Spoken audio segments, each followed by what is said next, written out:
한 목사님께서 교우들을 앞에 두고 이렇게 탄식하더랍니다. 수십 년 동안 그 많은 설교를 들으셨는데 어찌 그리 변화가 없고 삶의 열매를 맺지 못하십니까? 그 이야기를 들은 우리 한 성도님께서 이렇게 또 한탄하시더랍니다. 목사님, 무엇을 어찌 전하셨기에 우리가 이렇게 변화가 안 되고 삶의 열매가 없습니까? 설교자 탓입니다. 여러분 탓 하나도 없습니다. 설교자가 도대체 무엇을, 그리고 어떻게 설교를 수십 년 동안 했길래 그 사람의 변화 이끌지 못하고 삶의 열매를 경험하게 못하게 하는지, 그 우스운 이야기, 그러나 뼈아픈 이야기를 들으면서 회개 반성하는 마음으로 이 시간 말씀을 나누고자 하오니 양해해 주시고 여러분 잘 들으시고 또 깨닫게 하시는 은혜와 또 삶의 변화와 열매 맺는 축복의 주인공들이 되실 수 있기를 축원합니다. 전에도 한번 말씀드렸죠. 제가 장애인이잖아요. 제가 오른쪽 귀가 들리지 않는다고 했죠. 그래서 종종 오해를 산다. 우리 목사님 내가 불렀는데도 답이 없고 무슨 얘기를 했는데도 멀뚱멀뚱 쳐다보기만 한다. 그거 못 들은 척하거나 못 알아들은 거 아니고요. 정말 못 들은 겁니다. 그럴 때는 맞아, 우리 목사님 오른쪽 귀가 안 들리지. 제 시선 정면으로 오셔서 말씀하시면 제가 똑똑히 알아듣고 잘 대답해 드릴 수 있습니다. 아셨죠? 그래서 그런지 들리는 왼쪽 귀에 대해서 예민해질 수밖에 없어요. 그렇지 않겠어요? 그러니까 항상 이 들리는 쪽이 약간 뭔가 이상이 느껴지면 마음이 불안해지는 거예요. 나 이러다가 베토벤 되는 거 아닌가, 뭐 이런 마음들. 그런데 지난주 초에 좋은 기회가 있어서 청력 검사를 할 수 있었어요. 그래서 청력 검사했는데 결과가 아주 놀라운 결과가 나왔습니다. 저음부 청력 정상, 중음부 청력 정상, 고음부 청력 이상. 약간의 난청이 있다라는 거예요. 그래서 검사지를 가지고 이제 의사 선생님이 이렇게 면담을 하는데, 특별한 병을 앓지 않으셨는데 고음부에 난청이 오신다는 건 이 이유 때문입니다. 무슨 이유일까요? 나이 들어서. 목사님 50이 넘으시면요 청력도 늙습니다. 이런 얘기를 해 주더라고요.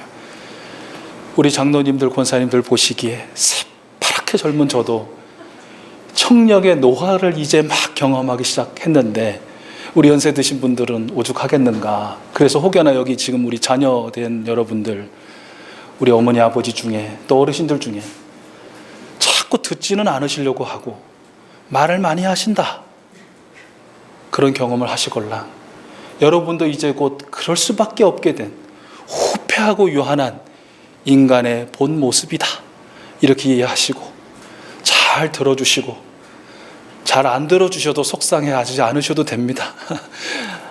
여러분, 일반적인 청력의 문제는 말씀드린 것처럼 후패한 인간의 유한한 성 때문에 이렇게 노화되고 또 어두워질 수밖에 없죠. 그러나 아주 특수한 영역에서의 청력은 다른 문제인 것 같습니다.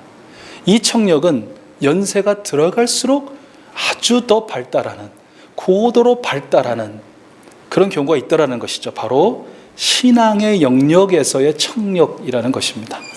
이곳에 우리 연세 드신 분들 많이 계시지만 참으로 귀하신 분들, 신앙의 영역에서 유독 아주 예민하게 청력이 발달한 분들 계시죠. 우리 장로님들, 우리 권사님들, 우리 귀한 집사님들이십니다.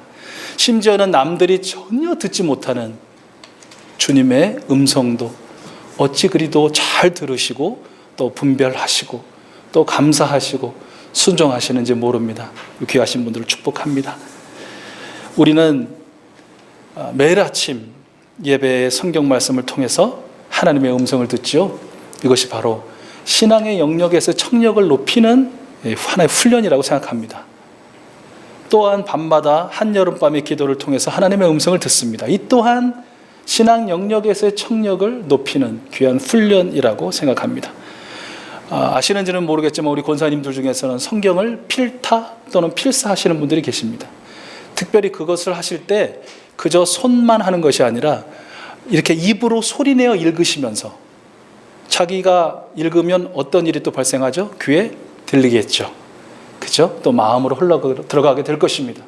입으로 읽고 귀로 듣고 손으로 쓰고 마음으로 울림을 경험하면서 또 하나님의 말씀을 듣는 훈련을 하는 분들이 계십니다. 이러니 이렇게 아침 저녁으로 밤으로 주님의 음성을 듣는 훈련을 반복하다 보니 신앙의 영역에서 청력이 당연히 발달할 수밖에 없더라라는 것이죠. 그야말로 예수님께서 오늘도 말씀하신 귀 있는 자들은 들을지어다 라고 했을 때 귀 있는 자가 되시는 것이죠. 바로 여러분들, 이곳에 계신 우리 귀한 익수수 가족들인 줄로 믿습니다. 더욱 그렇게 되어가는 여러분들 되실 수 있기를 또한 소원합니다. 그렇습니다. 우리는 무엇보다 하나님의 말씀, 우리 구주 예수 그리스도의 말씀을 잘 듣는 사람들이 되어야 하겠다라는 것입니다. 그것이 신앙의 가장 기본기 중에 기본기라는 것이죠. 오늘 예수님께서는 1절에서 9절 말씀을 통해서 우리에게 들려주시는 비유의 결론으로 23절에서 말씀하시잖아요. 너희는 하나님의 말씀에 100배, 60배 혹은 30배의 열매를 맺는 좋은 땅이 되어라. 결국 말씀의 열매 맺는 좋은 땅의 가장 기본 전제는 역시 잘 듣는 일이다 라고 말할 수 있을 것 같아요. 특별히 하늘나라를 두고 하는 말씀들을 잘 들어라. 즉 하나님의 나라가 이 땅에서도 온전히 이루어질 수 있도록 원하며 들려주시는 말씀을 잘 들어야 한다는 것이죠. 잘 듣는 것에서 경청으로까지 나가야 한다는 것입니다. 여러분, 경청이라는 단어의 사전적 의미를 보면 여러 개가 있는데 그중에 이런 게 있더라고요. 남의 말을 공경하는 태도로 들음이라는 뜻이 있더라고요. 우리 하나님의 말씀을 들을 때 바로 이런 공경하는 태도, 이런 경외하는 마음으로 들어야 한다는 것이죠. 하나님께서 나를 찾아오셨는데 말씀으로 찾아오셨다. 지금 이런 마음, 그 하나님을 두렵고 떨리는 마음으로 모시어 드리리라. 지금 이것이 바로 경청이다라고 할 수 있다라는 것이죠. 그러면 이런 기본기를 전제하고 말씀의 열매를 맺는 좋은 땅이 되기 위해 해야 할 일 3가지를 말씀드리려고 하는데요. 그 중에 첫 번째, 들은 말씀의 깨달음, 즉 이해를 구해야 한다라는 것입니다. 이해를 구해야 한다. 19절 말씀인데요. 우리 함께 다시 한번 예수님의 말씀을 함께 읽어볼까요? 시작. 누구든지 하늘나라를 두고 하는 말씀을 듣고도 깨닫지 못하면 악한 자가 와서 그 마음에 뿌려진 것을 빼앗아 간다. 길가에 뿌린 씨는 그런 사람을 두고 하는 말이다. 아멘. 말씀의 깨달음은요, 내게서 비롯되지 않습니다. 말씀의 깨달음은 성령님께로부터 옵니다. 그렇기 때문에 좋은 땅이 되기 위해서 해야 할 일, 말씀의 깨달음을 구해야 한다라고 이렇게 표현한 것입니다. 요한복음 14장 26절 말씀이죠. 우리 함께 읽어볼까요? 시작. 그러나 보혜사 곧 아버지께서 내 이름으로 보내실 성령께서 너희에게 모든 것을 가르쳐 주실 것이며 또 내가 너희에게 말한 모든 것을 생각나게 하실 것이다. 아멘. 그렇기 때문에 우리는 매일 예배, 매일 기도, 매 주일 예배를 시작하면서 사무엘처럼, 시편 기자처럼 이렇게 기도하는 것이죠. 여러분 화면을 보시고 제가 읽겠습니다. 주님 말씀하옵소서. 주의 종이 듣겠나이다 기도하고, 나는 주님의 종이니 주님의 증거를 알 수 있도록 나를 깨우쳐 주시옵소서. 이렇게 간절히 기도하고 비로소 예배를 시작하고 기도를 시작하는 것이다 라는 것입니다. 참으로 하나님의 말씀을 깨닫는다, 하나님의 말씀을 이해한다는 것의 영역은 우리의 차원이 아닙니다. 성령님의 차원인 것입니다. 그것을 인정하고 말씀의 이해, 말씀의 깨달음을 위해 지금처럼 늘 성령님께 간구하고 또 간구하는 여러분 모두가 되실 수 있기를 바랍니다. 그렇게 하실 때 말씀을 깨닫게 되는 은혜와 참으로 주님의 말씀이 순금보다 더 탐스럽고 송이꿀보다 어때요? 더 달콤한 것을 경험하게 될 것입니다. 이 말씀을 깨닫고 이해하기 위해서 또 하나 해야 할 일인데, 그것은 우리의 필터링을 포기해야 한다는 것이에요. 필터링. 여러분, 저나 여러분들이 나름대로 필터를 갖고 있죠. 생각의 필터, 감정의 필터 있습니다. 그래서 입력된 정보가 100% 순수하게 그대로 출력되는 경우는 거의 없습니다. 무엇인가에 걸러져서 축소되기도 하고 반대로 오히려 덧입혀지기도 한다는 것이죠. 때로는 심각한 왜곡을 낳기도 합니다. 인터넷상의 가짜, 왜곡, 혐오 뉴스가 누군가의 부정적인 필터링의 패단이라고 할 수 있다는 것이죠. 하나님의 말씀을 듣는 우리도 나름대로의 필터링을 가지고 거르기도 하고, 왜 그런 말씀 하신다고 그러잖아요. 정말 이 말씀은 내가 진짜 싫어하는 말씀이야.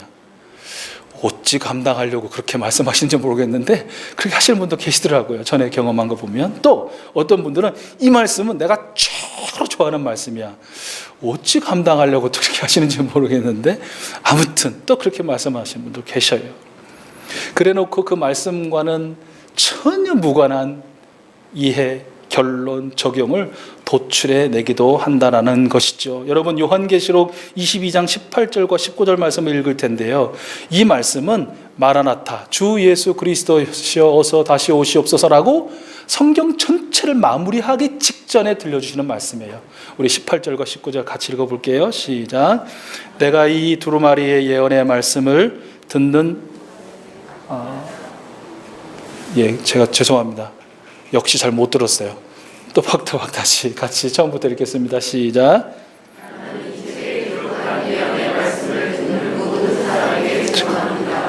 누구든지 여기에 무엇을 덧붙이면 하나님께서 우리에게 이 세계에 들어간 재앙들을 덧붙이실 것이요, 또 누구든지 이 예언의 세계에 들어간 말씀에서 무엇을 없애버리면 하나님께서 이 세계에 들어간 생명나무와 그 거룩한 도성에서 그가 그의 목숨을 없애버리실 것입니다. 아멘. 여러분, 얼마나 두렵고 또 무섭고 떨리는 말씀입니까? 그러므로 하나님의 말씀을 듣고 깨닫고 이해함을 얻기 위해서 우리는 우리가 가진 모든 육체 필터를 사용하기를 포기해야 합니다. 대신 이미 앞에서 말씀드린 것과 같이 예수님의 약속의 말씀을 기억하고 모든 것을 가르쳐 주시고 생각나게 하시고 이해하게 하시는 하나님이신 성령님을 의지하고 그의 은혜를 구해야만 하는 것입니다. 말씀의 열매를 맺는 좋은 땅이 되기 위해서 해야 할 일, 보혜사 성령님께 깨달음의 은혜를 구하고 자신의 필터링을 포기하십시오. 이것이 첫 번째 해야 할 일입니다.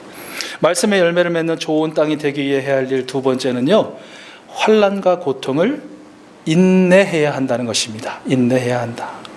20절과 21절 말씀인데요, 우리 함께 읽어보겠습니다. 시작.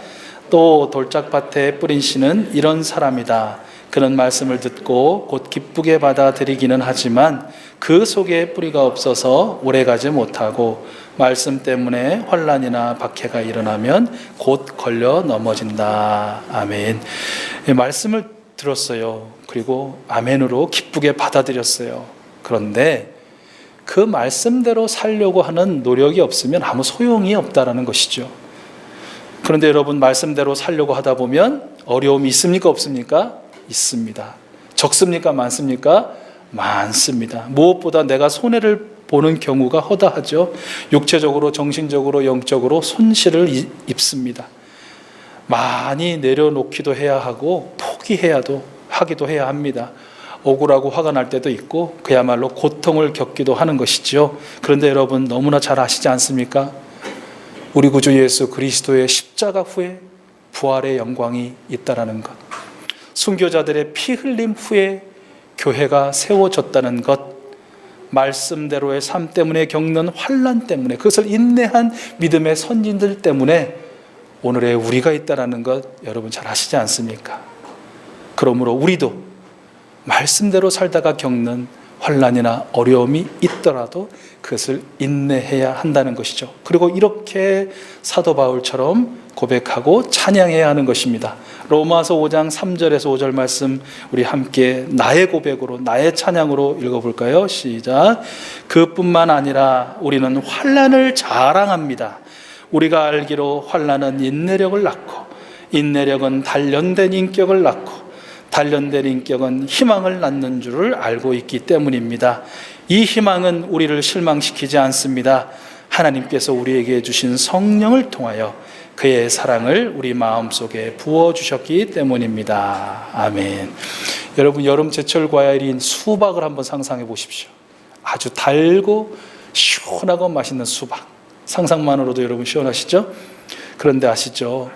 그 수박 한 통이 우리에게 전달되기까지도 얼마나 많은 사람들의 수고와 땀과 눈물과 정성이 있어야만 하는지, 인내의 결과물인지 여러분 아실 겁니다. 하물며 우리가 말씀대로의 삶의 열매 맺는다?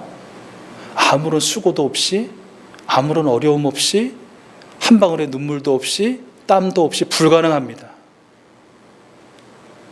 여러분의 눈물과 땀, 정성, 그리고 인내, 이것이 말씀대로 삶 그 가운데에서 참으로 좋은 열매, 능력의 열매, 생명의 열매를 맺게 할 것입니다. 여러분들이 바로 그 주인공들 되실 수 있기를 축복합니다. 자, 말씀의 열매를 맺는 좋은 땅 위에서 되기 위해서 해야 할 일, 마지막 세 번째, 그것은 세상의 염려와 재물의 유혹을 이겨야 한다라는 것입니다. 우리 들려주신 말씀 22절 말씀 함께 읽어볼까요? 시작. 또 가시덤불 속에 뿌린 씨는 이런 사람이다. 그런 말씀을 듣기는 하지만 세상의 염려와 재물의 유혹의 말씀을 막아 열매를 맺지 못한다. 여러분, 세상의 염려를 어떻게 이길까요? 지난주일 말씀을 통해서 우리는 듣고 이미 깨달았습니다.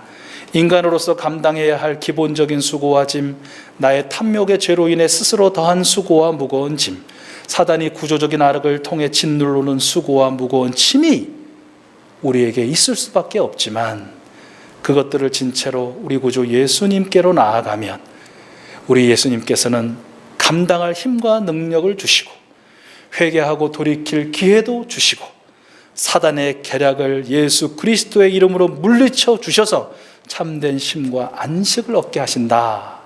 지난주를 들으셨고 지난 한 주간 이 말씀의 은혜와 능력의 어떠함을 여러분 경험하셨을 것입니다. 베드로 사도는 이렇게 이야기하죠. 여러분의 걱정을 모두 하나님께 맡기십시오. 하나님께서는 여러분을 돌보고 계십니다. 아멘. 여러분, 다시 한번 여러분이 무엇에 걱정과 염려, 수고와 무거운 짐을 지고 계시든 그 모든 것 하나님께 맡기십시오. 예수님 앞에 내려놓으십시오. 성령님께 맡기십시오. 그래야 말씀의 열매를 맺을 수 있습니다. 재물의 유혹을 이겨야 할 텐데 재물의 유혹은 무엇입니까? 한마디로 하면 돈을 사랑하는 거예요. 돈을 쫓는 삶, 돈을 하나님 삼는 삶이라고 할 수 있습니다. 여러분, 돈이 필요한 건 맞지요. 사람마다 필요의 정도가 다른 것도 맞습니다. 그러나 누구에게든지 그 돈이 목적이 될 수 없고 사랑의 대상이 될 수 없는 것이죠. 그렇게 살게 되면 결국 재물의 유혹에 빠져들게 될 것이고 하나님의 말씀의 열매를 맺는 것은 불가능하다라는 것입니다. 디모데전서 6장 7절에서 10절 말씀인데요. 여러분, 연이어서 두 장의 화면으로 보실 텐데 우리 같이 한번 읽어봐요. 시작. 우리는 아무것도 세상에 가지고 오지 않았으므로 아무것도 가지고 떠나갈 수 없습니다. 우리는 먹을 것과 입을 것이 있으면 그것으로 만족해야 할 것입니다. 그러나 부자가 되기를 원하는 사람은 유혹과 올무와 여러 가지 어리석고도 해로운 욕심에 떨어집니다. 이런 것들은 사람을 판멸과 멸망에 빠뜨립니다. 돈을 사랑하는 것이 모든 악의 뿌리입니다. 돈을 쫓다가 믿음에서 떠나 헤매기도 하고 많은 고통을 겪기도 한 사람이 덜어 있습니다. 덜어 있는 이 사람이 결코 여러분 되지 마시고 이 재물의 유혹조차도 끝내 이기시어 말씀의 열매를 맺는 우리 귀한 익수수 가족들 될 수 있기를 축복합니다. 오늘 예수님께서 들려주신 말씀을 이제 정리하려고 합니다. 예수님께서는 들을 귀 있는 자 된 우리 익수수 가족들이 하나님 나라의 말씀의 열매를 맺는 좋은 땅이 되기를 원하십니다. 자, 그러기 위해서 세 가지, 여러분 화면을 한번 눈으로 보시고 제가 다시 한번 들려드릴게요. 첫째, 우리는 말씀을 경청하고 우리의 필터링을 포기하고 성령님께 깨달음의 은혜를 구해야 할 것입니다. 두 번째, 우리는 말씀대로 사는 훈련에서 겪는 어려움과 고통을 인내하고 그것을 오히려 기뻐해야 할 것입니다. 세 번째, 우리는 세상의 염려를 주님께 맡기고 재물의 유혹을 우리 주님이 주시는 자족의 은혜로 물리쳐야 할 것입니다. 이러한 우리들은 말씀의 열매를 맺는 좋은 땅으로 살게 될 줄로 믿습니다. 여러분, 하나를 심으면 몇 개를 거둘까요? 보통 하나를 거둔다고 말하죠. 그것이 순리라고 얘기합니다. 자, 하나를 심었는데 열을 거두었습니다. 이것이 무엇입니까? 대박입니다. 이것이 때로는 사람들이 기적이라고 부르기도 하는 것이죠. 그런데 여러분, 하나를 심었는데 우리 주님 말씀하세요. 말씀의 열매가 얼마나 열린다고요? 100개. 조금 못하면 60개. 진짜 못하면 30개. 전혀 안 놀라시는 거 보니까 나는 말씀을 하나 심었는데 한 1000개 정도는 나는 열매 맺어봤는데요. 뭐 이런 수준이십니까? 정말 놀랄 수밖에 없는 귀한 열매 수확을 통해서 여러분 한없는 감격과 또 더불어가게 살아가게 하신 귀한 생명들 우리 주님 어찌 살려내지 않으시겠어요? 배부르게 하지 않으시겠어요? 그 목마름을 채우지 않으시겠어요? 그 생명 구원하여 하나님 나라에 두지 않으시겠어요? 그 놀라운 경험자, 축복자, 그리고 도구가 우리 익수수 가족들, 좋은 땅 된 여러분들 될 수 있기를 우리 주님의 이름으로 축원합니다.